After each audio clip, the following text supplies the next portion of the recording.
आज 23 जुलाई 2024 को union budget पेश किया गया सरकार बनने के बाद पहली बार। अच्छा, बजट 2024 के बारे में चलो जानते हैं। मैंने काफ़ी इकट्ठा करके आपके लिए लाया है, मैंने जहाँ तहाँ से पेपर से और कहीं से भी शॉर्टकट करके लाया है। चलिए शुरू करते हैं, देखते हैं कुछ बुलेट पॉइंट, कुछ इंपॉर्टेंट पॉइंट। राजनीति और अर्थव्यवस्था को साधने वाला है ये बजट, और कृषि क्षेत्र पर नए सिरे से इसको ध्यान दिया गया है। आगे देखते हैं यूनियन बजट 2024। वित्त मंत्री ने कहा है, निर्मला सीतारमन ने कहा है कि ये कब 7वीं बार इसको पेश कर रही है। ये ध्यान देने की बात है, 7वीं बार। ये 3.0 मतलब नरेंद्र मोदी की सरकार ये तीसरी बार है, तो इसमें ये बजट पेश हो रहा है। इसमें ये वित्त मंत्री निर्मला सीतारमन 7वीं बार पेश कर रही है। वित्त मंत्री ने कहा है कि इन कर प्रस्तावों से सरकार खजाने पर हर साल करीब 7,000 करोड़ रुपये की चोट पड़ेगी। बहुत सारे कर प्रस्ताव को लागू किया गया है, जिसको ऐसे बताया गया है कि ये 7,000 करोड़ रुपये का चोट पड़ेगा। वित्त मंत्री निर्मला सीतारमन ने मंगलवार को लगातार 7वीं बार केंद्र सरकार का बजट पेश किया।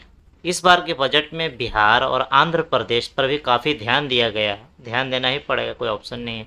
इस बार बजट में रोजगार, कृषि और सूक्ष्म लघु एवं मध्यम उद्यमों पर भी ध्यान दिया गया है। वित्त मंत्री ने बजट में कई ऐसे ऐलान किए हैं जिनसे औपचारिक क्षेत्र में नौकरियों को प्रोत्साहन मिलने वाला है। उदाहरण के लिए कार्यबल में पहली बार शामिल होने वाले लोगों को 1 माह की पगार देना और विनिर्माण क्षेत्र में कर्मचारी भविष्य निधि में योगदान के लिए सहयोग करना। इसके अलावा सरकार देश की टॉप 500 कंपनियों में युवाओं को इंटर्नशिप कार्यक्रम के लिए मदद देगी, जिससे अगले 5 साल में करीब 1 करोड़ युवाओं को फायदा होगा। इंटर्नशिप करेंगे फिर फ्यूचर में कितना भाई, कितने युवाओं को इंटर्नशिप प्रोग्राम है ये? 1 करोड़ युवाओं को इससे फ़ायदा होगा 5 साल में। देश की टॉप 500 कंपनी में युवाओं को इंटर्नशिप का मौका मिलेगा। चलिए, कृषि क्षेत्र प्रत्यक्ष अप्रत्यक्ष रूप से देश की बहुसंख्यक आबादी की मदद करता है। सरकार ने इस पर नए सिरे से ध्यान दिया है, जिससे कृषि उपज और उसकी बाजार पहुंच बढ़ेगी। कृषि क्षेत्र में इससे जो फ़ायदा होगा, उससे खाद्य महंगाई पर भी काबू पाने में मदद मिलेगी, जिसकी वजह से हाल के समय में कुल मिलाकर महंगाई बढ़ रही है। यानी कि इस पर एक, चूँकि बहुसंख्यक आबादी कृषि पर डिपेंड है, तो इस पर जब ध्यान देंगे प्रॉपर तरीके से, तो महंगाई भी कुछ हद तक कंट्रोल में आएगा। मौजूदा वर्ष में राजकोषीय घाटा सकल घरेलू उत्पाद जीडीपी के 4.9% रहने का अनुमान है। कितना? 4.9% रहने का अनुमान है, जिससे अंतरिम बजट में 5.1% रहने की बात कही गई थी। यानी जो अंतरिम बजट आया था उसमें 5.1% रहने की बात की गई थी, लेकिन अभी जो अनुमान कितना है? 4.9।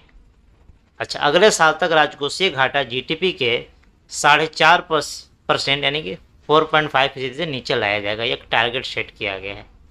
चलिए आगे बढ़िए। बजट से 9 अहम क्षेत्रों पर ध्यान केंद्रित किया गया है, यानी कि 9 प्राथमिकताएं हैं बजट के, जिसमें शहरी विकास, ऊर्जा सुरक्षा, बुनियादी ढांचा विकास, नवाचार इत्यादि सब शामिल है। आगे देखते हैं।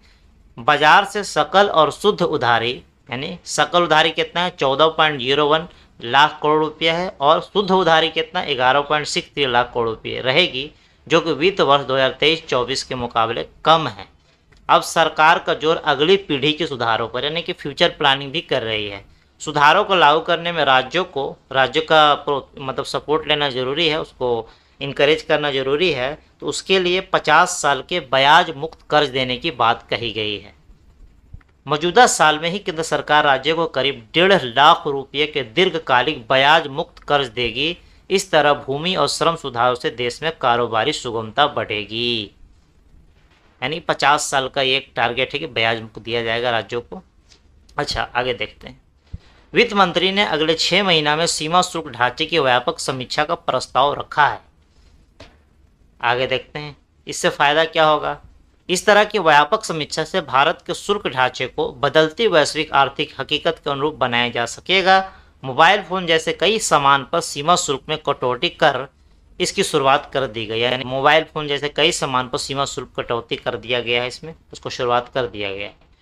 इसी तरह आयकर अधिनियम 1961 की समीक्षा का भी ऐलान किया गया है। इसके पीछे सोच यह है कि कर कानूनों को सरल बनाया जाए, जिससे मुकदमेबाजी कम हो और करदाता निश्चित रह सकें। वित्त मंत्रालय ने पूंजीगत लाभ कर ढांचे में बदलाव की घोषणा की और प्रतिभूति लेन देन कर, यानी कि एसटीटी, बढ़ा दिया है। अच्छा आगे देखते हैं। प्रस्ताव के मुताबिक दीर्घकालिक पूंजीगत लाभ कर यानी कि एलटी लॉन्ग टर्म सीजीटी को 10% से बढ़ाकर 12.5% कर दिया गया है और अल्पकालिक पूंजीगत लाभ कर यानी कि शॉर्ट टर्म सीजीटी को 15% से बढ़ाकर 20% किया गया है। पूंजी बाजार में सट्टेबाजी को रोकने के लिहाज से यह कदम उठाया गया है। ये आपको पूंजी बाजार में सट्टेबाजी को रोकने के लिए कदम उठाया गया है। इसका जब घोषणा हो रहा था इसका तो शेयर बाजार में हड़कंप मच गया, लेकिन खैर शाम होते होते संभल गया ये।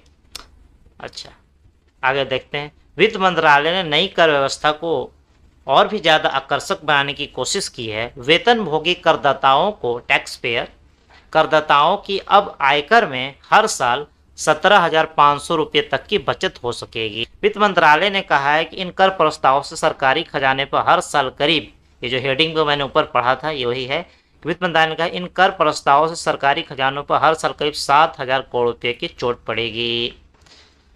चलिए भाई, एक और अहम ऐलान है कि सरकार ने एंजल टैक्स को ख़त्म करने का फैसला किया है। इससे स्टार्टअप सेक्टर को काफ़ी मदद मिलेगी। कर बचत के अलावा विवाद भी कम हो गया और निवेशकों में बना भय भी दूर होगा। और बिहार का बजट में भी कुछ खास है, उसको भी मैं शेयर करता हूँ।